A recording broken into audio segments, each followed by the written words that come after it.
नमस्कार, बहुत स्वागत है आपका। आप देख रहे हैं किस्मत कनेक्शन और मैं हूं आपके साथ शैलेंद्र पांडे।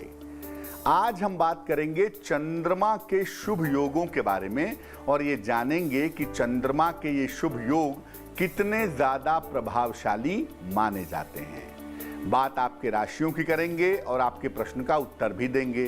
तो चलिए कार्यक्रम की शुरुआत करते हैं और सबसे पहले जानते हैं गुड लक।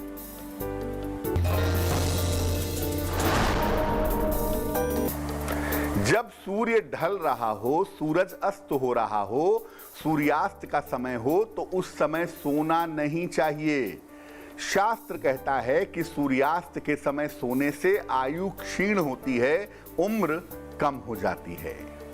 सबसे पहले जानते हैं कि चंद्रमा से बनने वाले शुभ योग कौन से हैं और ये योग इतने महत्वपूर्ण क्यों हैं। देखिए, चंद्रमा पृथ्वी पर सबसे ज्यादा असर डालने वाला ग्रह है और इसका सीधा असर व्यक्ति के मन पर और संस्कारों पर पड़ता है।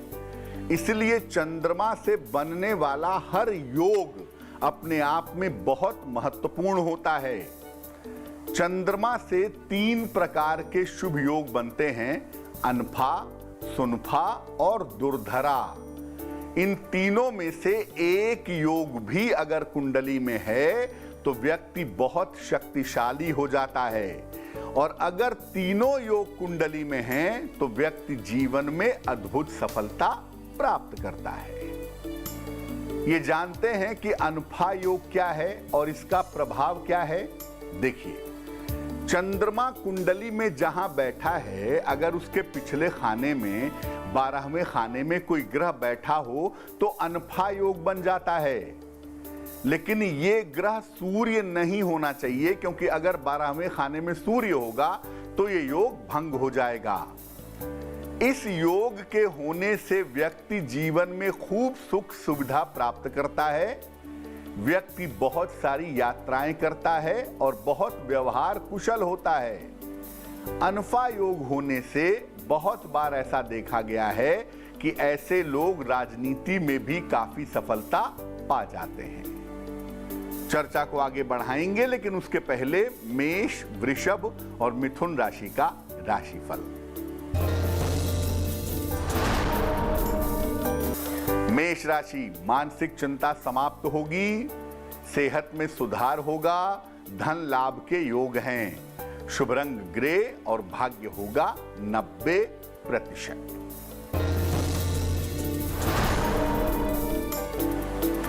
वृषभ राशि, स्वास्थ्य का ध्यान रखें, दिन भर व्यस्तता बनी रहेगी, हनुमान जी की उपासना करें। शुभ रंग आसमानी और भाग्य होगा 60%।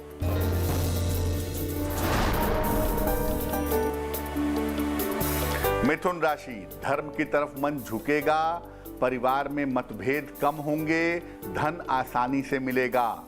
शुभ रंग धानी और भाग्य होगा 70%। अब जानते हैं कि सुनफा योग क्या है और इसका प्रभाव क्या है। जब चंद्रमा से दूसरे खाने में, चंद्रमा जहां बैठा है उसके दूसरे भाव में अगर कोई ग्रह होता है तो सुनफा योग बन जाता है। लेकिन ये ग्रह सूर्य नहीं होना चाहिए, क्योंकि अगर सूर्य दूसरे खाने में बैठेगा तो ये योग भंग हो जाएगा। सुनफा योग अगर कुंडली में है तो व्यक्ति को शिक्षा में बहुत सफलता मिलती है, व्यक्ति बहुत धनवान होता है और वाणी से, अपने बोलने से सफलता प्राप्त करता है। सुनफा योग होने से व्यक्ति को प्रशासन के क्षेत्र में, एडमिनिस्ट्रेशन में काफी सफलता मिलती है। चलिए अब जान लेते हैं कर्क, सिंह और कन्या राशि का राशिफल।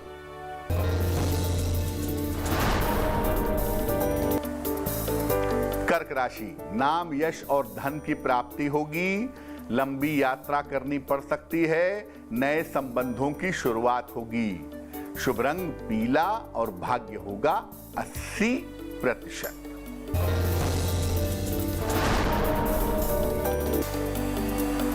सिंह राशि, नौकरी में स्थान परिवर्तन के योग हैं, मानसिक चिंताएं समाप्त होंगी, विवाह और प्रेम के मामले हल होंगे। शुभ रंग गुलाबी और भाग्य होगा 75%।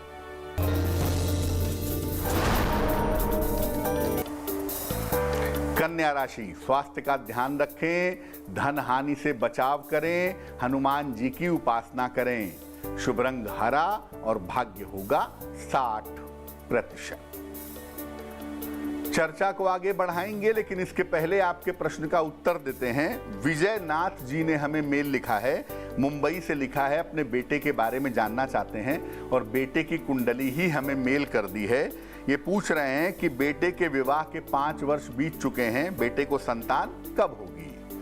विजयनाथ जी, आपके बेटे की जो कुंडली आपने भेजी है ये मकर लग्न की कुंडली है और राशि बनती है तुला राशि।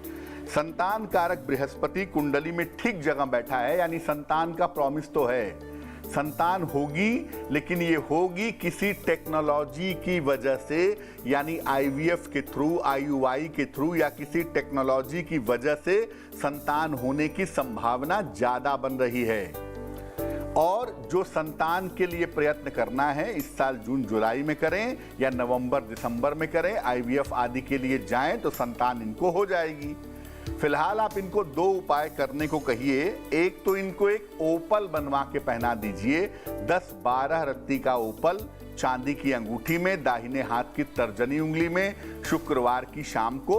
और दूसरा, इनको बोलिए कि सुबह शाम दोनों समय नमः शिवाय का जप करें तो इनके लिए बेहतर होगा। चलिए अब जान लेते हैं तुला, वृश्चिक और धनु राशि वालों का राशिफल।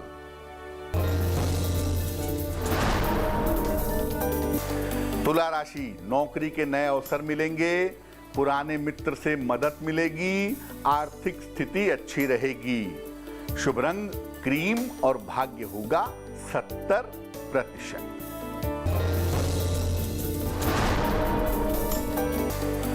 वृश्चिक राशि, काफी मेहनत करनी पड़ेगी, करियर में कुछ परिवर्तन होगा, धन का खर्च बढ़ सकता है। शुभ रंग लाल और भाग्य होगा 65%। धनु राशि, रुके हुए काम पूरे होंगे, दिन भर दौड़ भाग करनी पड़ेगी, धन की प्राप्ति आसानी से होगी। शुभ रंग नारंगी और भाग्य होगा 75%। अब जानते हैं कि दुर्धरा योग क्या है और इसका प्रभाव क्या है।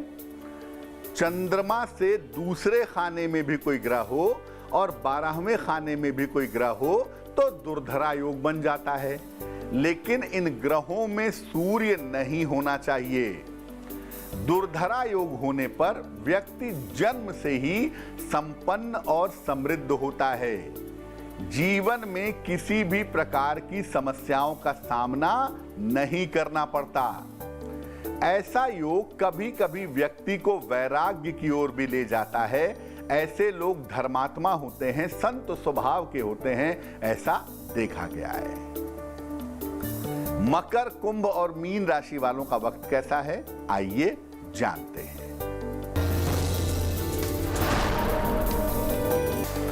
मकर राशि, धन की समस्या हो सकती है, नौकरी में परिवर्तन के योग बन रहे हैं, लाल फल का दान करें। शुभ रंग नीला और भाग्य होगा 60%।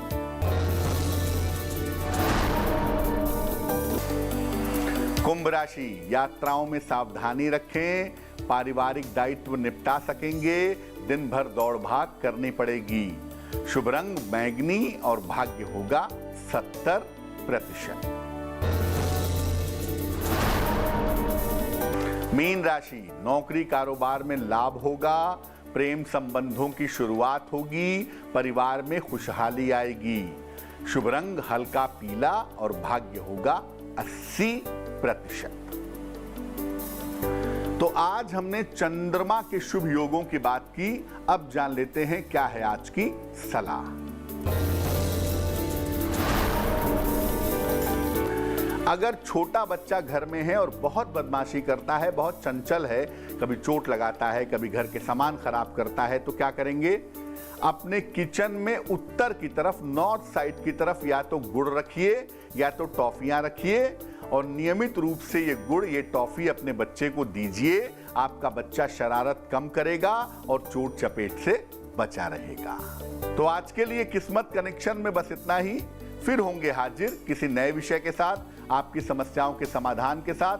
तब तक स्वस्थ रहिए, प्रसन्न रहिए, अपना बहुत ख्याल रखिए, सावधानियों का पालन कीजिए और मुझे दीजिए इजाजत। आगे जरूर देखिए रिश्तों की कहानी संजय सिन्हा के साथ। नमस्कार।